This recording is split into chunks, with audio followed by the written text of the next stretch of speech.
Welcome students. Last video में हमने primitive atomic structure या पुराने एटॉमिक स्ट्रक्चर का एक बेसिक आइडिया दिया था। अब हम लेते हैं मॉडर्न एटॉमिक स्ट्रक्चर का बेसिक आइडिया।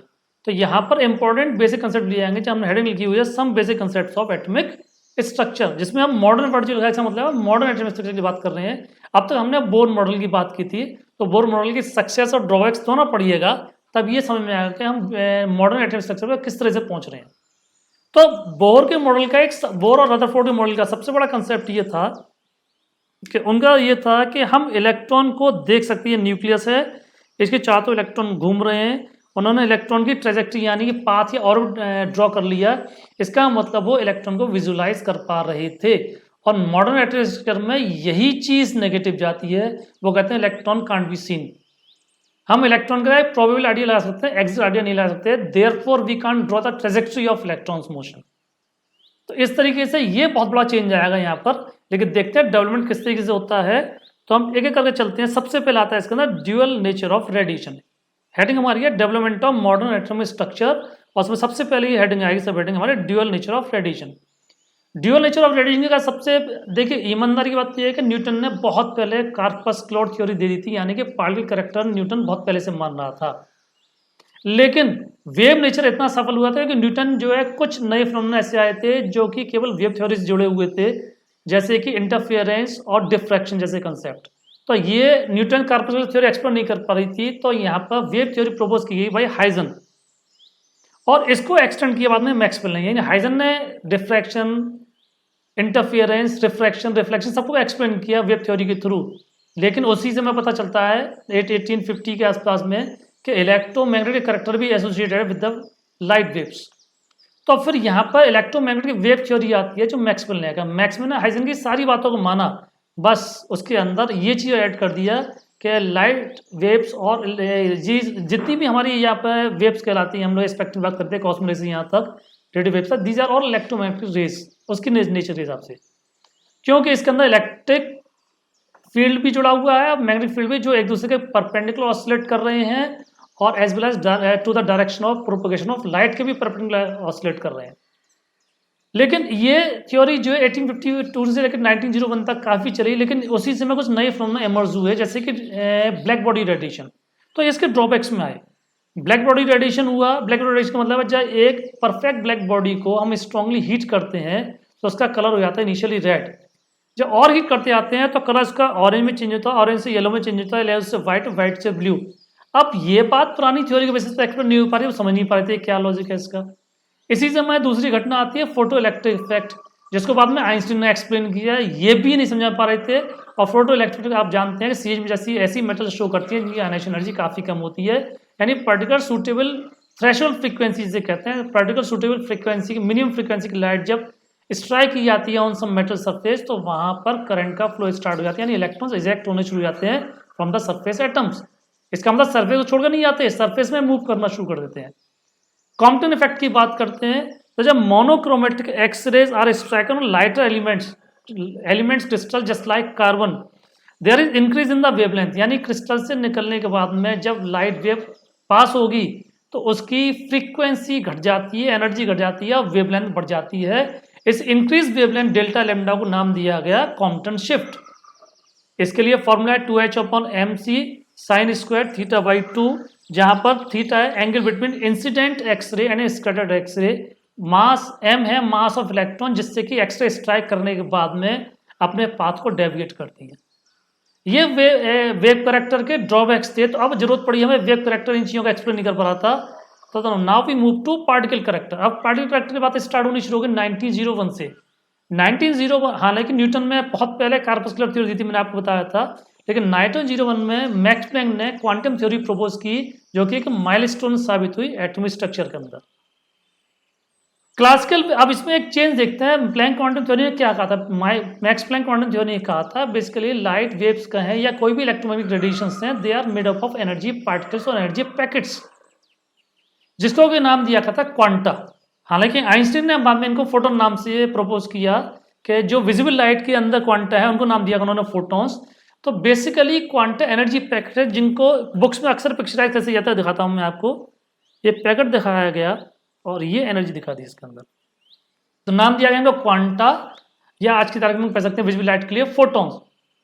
तो बेसिकली मैं एक चीज कहूँ, जो डिस्क्रीट चीजें होती हैं, बिखरी हुई चीजें होती हैं, सेपरेट सेपरेट, उनको हम क्वांटाइज्ड कहते हैं। जैसे चीनी क्वांटाइज्ड है, दूध को यदि हम लगातार गिराएंगे, हालांकि ड्रॉपलेट उसमें भी होती है, लेकिन कंटिन्यूटी में ऐसा गिराया कि हमें क्वांटाइजेशन महसूस नहीं होगा, लेकिन चीनी गिराएंगे ऊपर से तो उसमें दाने अलग अलग गिरते दिखाई देंगे, that is quantized.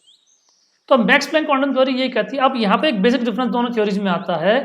Max Planck की थ्योरी के हिसाब से एक चीज बता दूं मैं, एनर्जी जो होती है, उन्होंने कहा था एनर्जी ऑफ ईच क्वांटम होती है एच न्यू, यानी E is proportional to nu and equal to H nu, जहाँ पे एच कहलाता है प्लैंक कांस्टेंट 6.63 10⁻34 जूल सेकंड, ये एच की वैल्यू है। और यदि एक क्वांटम की energy equal to H nu है, तो मान लीजिए एन नंबर ऑफ क्वांटा है तो equal to N H nu, जहां पर न्यू इक्वल टू होती है सी अपॉन लेमडा, तो उसमें आते से ई इक्वल टू होगा N H C upon lambda. इस तरीके से मैक्स प्लैंक क्वांटम थ्योरी ने ये माना कि energy of each quantum is proportional to frequency. अब देखिए, पुरानी क्लासिकल वेव थ्योरी कह रही थी कि energy of light is proportional to intensity of light, यानी किसी भी लाइट की एनर्जी होती है वो इंटेंसिटी की प्रोपोर्शनल होती है।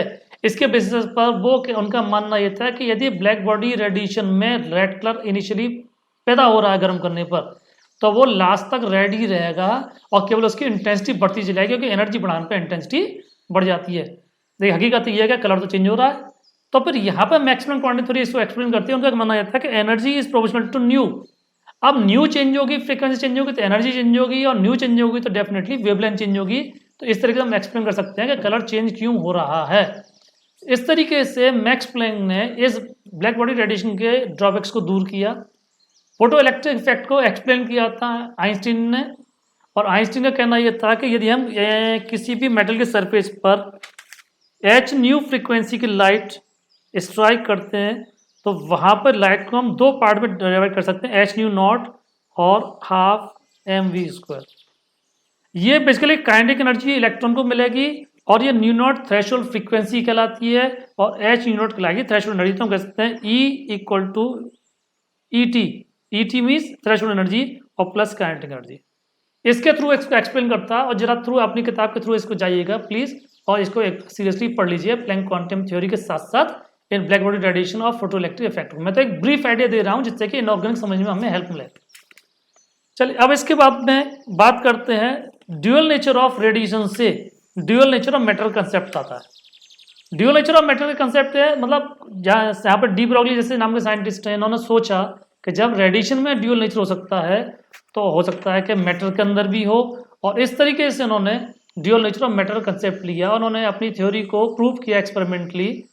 1924 में डी ब्रॉगली कंसेप्ट आता है कि फॉर माइक्रोस्कोपिक पार्टिकल, मेन चीज ये थ्योरी थी कि इन्होंने कहा था कि यदि सब एटॉमिक पार्टिकल्स या माइक्रो एटॉमिक पार्टिकल्स यदि मूव कर रहे हैं स्पीड के साथ में, मोशन में है, तो they are invariably associated with wave character also, यानी उनके साथ वेव करेक्टर होगा which can be given as lambda equal to H upon M V. और इन्होंने अपनी इस थ्योरी के थ्रू बोर का जो कॉन्सेप्ट था क्वांटाइजेशन ऑफ एंगुलर मोमेंटम, जैसे बोर साहब खुद एक्सप्लेन नहीं कर पाए थे, इन्होंने इसको एक्सप्लेन भी किया था, और अपनी बुक्स में जाएंगे हर बुक में ये चीज दे रखा है कि वहां पे एन एच अपॉन 2 पाई उन्होंने कैसे एक्सप्लेन किया, जस्टिफाई किया। तो M V are equal to N upon 2 pi जो क्वांटाइजेशन दिया था एंगुलर मोमेंटम को बोर ने, उसको एक्सप्लेन भी डी ब्रॉगली ने किया अपने ड्यूअल नेचर कंसेप्ट के साथ साथ। ड्यूअल नेचर का मतलब है कि इलेक्ट्रॉन में पार्टिकल करेक्टर तो पहले से ही था, अब हमने वेव करेक्टर मान लिया। हालांकि हम मैटर की बात कर रहे हैं, तो मैटर में कोई भी सब एटॉमिक पार्टिकल माइक्रोस्कोपिक पार्टिकल आ सकता है। स्पेशली फिर हम इसमें इलेक्ट्रॉन में मूव करेंगे, क्योंकि हमारे यहाँ इलेक्ट्रॉन की स्टडी से सबसे ज्यादा मतलब है। तो next dual nature of matter से यहाँ पर ईजाद होता है फिर ड्यूअल नेचर ऑफ इलेक्ट्रॉन।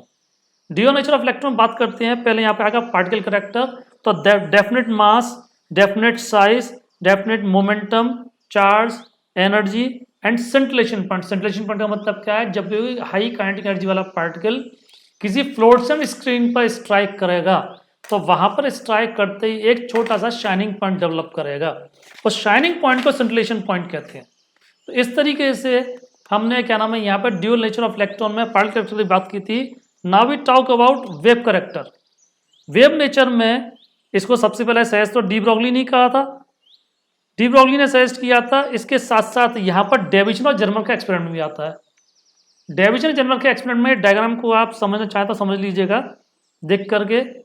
और यहाँ पर देखिएगा, जब किसी हॉट फिलामेंट से इलेक्ट्रिसिटी पास कराते हैं तो इलेक्ट्रॉन्स इजेक्ट होते हैं। इन इलेक्ट्रॉन्स को यहाँ पर एक्सीलरेटरी एनोड के साथ खींच अट्रैक्ट करते हैं, जिससे इनकी स्पीड बढ़ाते हैं और निकल क्रिस्टल पर इसको स्ट्राइक करा है तो यहाँ पर बीम डिफ्लेक्ट होती है, बल्कि डिफ्रैक्ट होती है। तो इस डिफ्रैक्टेड बीम का जब वहाँ पर पिक्चराइजेशन किया गया, ये मूवेबल डिटेक्टर लगा हुआ है, जब पिक्चराइजेशन किया गया तो यहाँ पर कंसेंट्रिक डार्क और वाइट रिंग्स का पैटर्न मिलता है। तो डार्क और वाइट रिंग्स के पैटर्न का बिल्कुल सिस्टम वही था जो कि एक्स रेज का होता है। और एक्स रेज क्योंकि पहले से नोन थी, वेव करेक्टर के साथ जुड़ी हुई है, तो माना गया इसका मतलब इलेक्ट्रॉन जब मोशन में है या अदर सबएटॉमिक पार्टिकल मोशन में होंगे तो उनके साथ भी वेव करेक्टर एसोसिएटेड होगा। अब यहाँ पर नेक्स्ट टॉपिक आता है Heisenberg's uncertainty principle. Heisenberg uncertainty principle के अंदर यहाँ पर ये इन्होंने कहा था कि कोई सी भी इलेक्ट्रॉन की एग्जैक्ट पोजीशन और एग्जैक्ट मोमेंटम हम मेजर नहीं कर सकते, क्योंकि जब कभी भी हम इलेक्ट्रॉन देखने की कोशिश करेंगे तो एक पर्टिकुलर फ्रिक्वेंसी की लाइट हमें स्ट्राइक करनी पड़ेगी। इधर जो क्वांटा है वो मासलेस पार्टिकल्स हैं और इलेक्ट्रॉन्स ही ऑलमोस्ट मासलेस पार्टिकल हैं। तो जब भी क्वांटा स्ट्राइक करेंगे, टकराएंगे, क्वांटा कहें या फोटोन कहें विजिबल लाइट के, तो इलेक्ट्रॉन डिस्टर्ब हो जाएगा अपने पाथ से, उसकी वेलोसिटी भी डिस्टर्ब होगी, उसकी पोजीशन भी डिस्टर्ब होगी, और इस डिस्टर्बेंस को हम लोग बोलेंगे error in position and error in velocity या एरर इन मोमेंटम। तो उन्होंने कहा था कि दोनों में यदि हम एक चीज की एरर को कम करते हैं तो दूसरे में एरर जरूर आएगी। यानी कि यहाँ पर हम एरर इन पोजीशन मिनिमाइज करने की कोशिश करते हैं तो एरर इन मोमेंटम बढ़ जाएगी। और क्योंकि अभी आपने डी ब्रोगली कंसेप्ट में देखा था कि lambda equal to H upon M V, ये एम वी का मतलब है पी। तो यहाँ पर लैम्डा जो है जिसकी वजह से यानी कि वेवलेंथ हम बढ़ाते हैं लाइट की, तो वहां पर इलेक्ट्रॉन की पोजीशन में कम से कम एक वेवलेंथ का डेविएशन आएगा, या डेल्टा एक्स मिनिमम एक वेवलेंथ के बराबर होगा, उससे ज्यादा भी सकता है। और यदि लैम्डा को मिनिमाइज करते हैं तो पी इसके इनवर्सली प्रोपोर्शनल है, मोमेंटम बढ़ जाएगा फोटोन का, फोटोन का मोमेंटम बढ़ेगा तो इलेक्ट्रॉन के मोमेंटम में एरर आ जाएगी। तो इस तरीके से दोनों को हम एक साथ मिनिमाइज नहीं कर सकते, और दोनों में एक को घटाएंगे तो दूसरा बढ़ जाएगा। तो मिनिमम साइमल्टेनियस एरर की बात अभी हम करेंगे। यहाँ पर delta x delta P either is equal to greater than H upon 4 pi. H upon 4 pi की वैल्यू दे रखे 5.28 × 35 जूल सेकंड। और यदि हम P equal to m v के रिलेशन से लेते हैं, delta P equal to m delta v, तो delta x delta v equal to H upon 4 pi m. यहाँ पर स्पेशली हम एम इलेक्ट्रॉन के लिए लेते हैं, तो इलेक्ट्रॉन के लिए एच अपॉन 4 पाई एम की वैल्यू 5.8 × -5 जूल सेकंड पर केजी होती है, या मीटर स्क्वायर पर सेकंड। ये वैल्यूज और इनकी यूनिट्स याद रखिएगा। तो एच अपॉन 4 पाई जो यहाँ पर दे रखी है इसको हम बोलेंगे minimum simultaneous error in position and momentum, और एच अपॉन 4 पाई हमको बोलेंगे minimum simultaneous error in position and velocity.